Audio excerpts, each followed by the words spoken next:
હું 1.5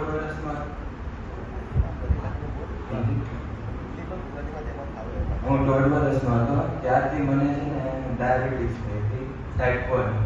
એમાંથી ડૉક્ટર બધા છે ને એમ કહે કે આપણે સમજી લો ને કે ખાવાનું કંટ્રોલ કરવા આમ કરો તો એ વધતી જતી હતી ને ડોઝ ને બધું છે ને જેમ કે વધારતા જ જતા હતા અને કે આ વધારે જીવશે નહીં, 7 વર્ષથી વધારે જીવશે નહીં એમ કીધા હતા.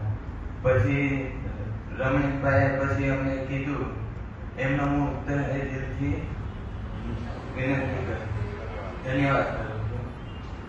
અને અહીંયા હું આવ્યો, મને છે ને પહેલા દિવસે મને બહુ ઓલું હતું કે શું થશે શું નહીં. પછી હું જેમ સેકન્ડ ડે રાતે બતાવ્યું, પછી ડૉક્ટરે મને લખી દીધું બધું. પછી કાલ એમણે કીધું હતું કે રિપોર્ટ કરીને મને બતાવજે, પછી હું તમને કહીશ કે દેવું છે કે નહીં ઇન્જેક્શન. તો પછી ઇન્જેક્શન મેં રિપોર્ટ કર્યો, કંઈક 269 આવ્યું હતું. એમણે કીધું કે રહેવા દે, હવે દેવાની જરૂર નથી.